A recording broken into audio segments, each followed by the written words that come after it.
विकल्प निर्णय लिया कि हम पूरे भारत से बाजार मुक्त भारत बनाएंगे। आपने देखा कि दिल्ली की 56 बाजारों को हमने आज नष्ट नाबूद कर दिया है।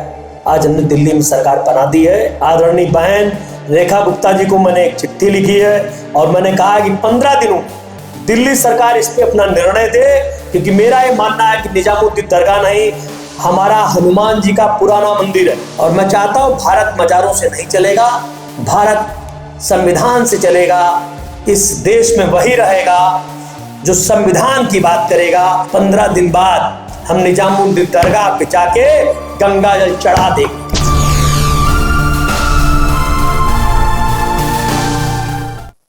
आज 16 अप्रैल 2025 दिन बुधवार, जैसा कि सभी को पता है कि महाराणा प्रताप सेना ने एक विकल्प निर्णय लिया कि हम पूरे भारत से बाजार मुक्त भारत बनाएंगे।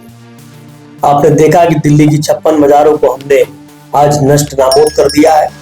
चाहे बात इलेक्शन कमीशन की मजार की हो, चाहे सुनहरी पाक की हो, और अजमेर का तो पूरा देश जानता है, विदेश जानता है कि हमने उस पर केस कर रखा है। उसी क्रम में बढ़ते हुए दिल्ली में भारतीय जनता पार्टी की सरकार बनाने का जो संकल्प महाराणा प्रताप सेना के 1.25 लाख लोगों ने लिया था, आज हमने दिल्ली में सरकार बना दी है। और आज दिल्ली की नवनियुक्त मुख्यमंत्री आदरणीय बहन रेखा गुप्ता जी को मैंने एक चिट्ठी लिखी है और मैंने कहा कि 15 दिनों दिल्ली सरकार इस पे अपना निर्णय दे, क्योंकि मेरा ये मानना है कि निजामुद्दीन दरगाह नहीं, हमारा हनुमान जी का पुराना मंदिर है। क्योंकि मैं ये मानता हूं कि भारत में मुगलों ने आतंकवाद किया, आतंक मचाकर हमारे मंदिरों को तोड़कर मस्जिदें बनाई, दरगाहें बनाई, बल्कि सिखों ने जमीनों को खरीद कर गुरुद्वारे बनाए। तो आज हमारा दावा है, जैसे हमने निजामुद्दीन जो दरगाह है उस पे हमने कहा कि वो हमारा मंदिर, अब सरकार इसकी जांच करेगी।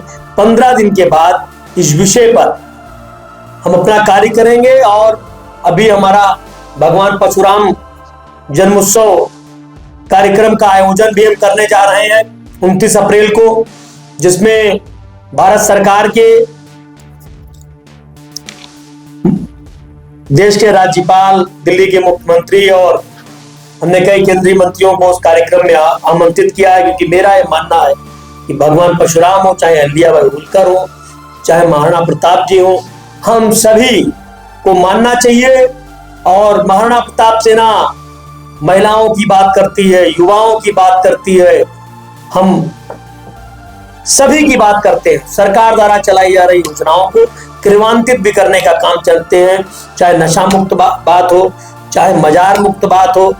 और मैं चाहता हूं भारत मजारों से नहीं चलेगा, भारत संविधान से चलेगा। इस देश में वही रहेगा जो संविधान की बात करेगा, जो जय श्री राम को मानेगा। और जिन्हें मजारों की बात करनी हो वो किसी और देश में जाके अपना घर बना ले, वरना एक बार समझाएंगे, 2 बार समझाएंगे, तीसरी बार सीधे उस फरसे से उनका सरकलम कर देंगे। और जिसको मुकदमा लिखना हो मुकदमा लिखो। 15 दिन बाद हम निजामुद्दीन दरगाह पे जाके गंगा जल चढ़ा देंगे, क्योंकि मेरा यह मानना है वहां मंदिर है हनुमान जी का।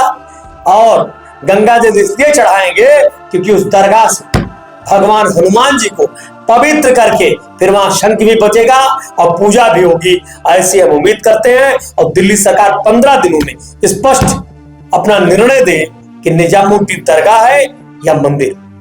आप लोगों की तरफ से जो मुख्यमंत्री को आपने भेजा है बता रहे, तो आगे क्या आप लोग का कदम होगा? मैंने 15 दिन का समय दिया दिल्ली सरकार को। मैं चाहता हूं कि शाहजहां रोड का नाम भगवान परशुराम हो। 30 अप्रैल को अक्षय तृतीया है, उससे पहले दिल्ली सरकार शाहजहां रोड का नाम भगवान परशुराम मार्ग करे। अगर दिल्ली सरकार नहीं करती है तो आने वाली 3 मई को या 30 अप्रैल को या 2 मई को किसी भी दिन जाके महाराणा प्रताप सेना शाहजहां रोड का नाम बदलकर भगवान परशुराम करने का काम करेगी।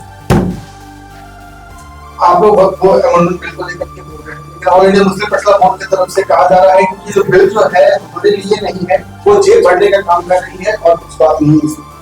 भारत हिंदुओं का देश है। यहाँ वक्फ बोर्ड और जो भी बोर्ड है वो कांग्रेस की सरकारों ने अपने बनाए। अभी हमारे देश की सरकार, हमारे देश के प्रधानमंत्री जी ने, हमारे देश के गृह मंत्री अमित शाह जी ने कहा ये देश कानून से चलेगा और पार्लियामेंट में कानून पास हो गया है, सबको मानना पड़ेगा और जो नहीं मानेगा उसको सरकार भी समझाएगी और महाराणा प्रताप सेना के 32 लाख लोग उनके घर जाकर समझाने का काम करेंगे। साम से, दाम से, दंड से, जैसे समझोगे वैसे समझाएंगे। ये लोकतांत्रिक देश है, ये सनातनी देश है, सबको इस देश का कानून मानना पड़ेगा।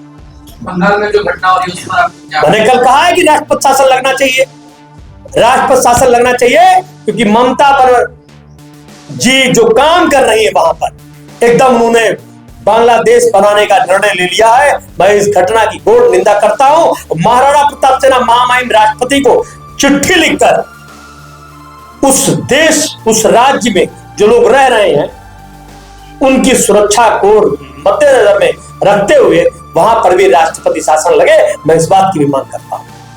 जिस तरीके से आपने अभी बोला कि महाराणा प्रताप सेना के लोगों ने ही दिल्ली की सरकार बनवाई है, हाँ। अगर दिल्ली सरकार नहीं मानती आपकी बातों को, नहीं करती है नाम जो है चेंज, तब क्या कुछ करना? नहीं का प्रश्न ही नहीं होगा। सनातनी सरकार है, भाजपा की सरकार है, हम भाजपा के सहयोगी हैं, हम भारतीय जनता पार्टी के सहयोगी हैं। 1.5 लाख लोग हमारे यहाँ रहते हैं, तन से, मन से, धन से। हमने यहाँ 40 सीटों पे काम करने का काम किया और नतीजा सबके सामने है। यहाँ तमाम मीडिया के साथी बैठे, जब सरकार नहीं बनी थी, जब यहाँ अरविंद केजरीवाल की सरकार थी और यहाँ कई हमारे मीडिया के साथी बैठे, उनको पता है कि हमने दिल्ली में 900 किलोमीटर यात्रा कर लोगों को जन चेतना के माध्यम से और 11 लाख हनुमान चालीसा घर घर बांटने का काम किया है और ये सरकार बनाने का काम किया है। ये सरकार भारतीय जनता पार्टी के लोगों ने बनाई है, हिंदू समाज के तमाम संगठनों ने बनाई है।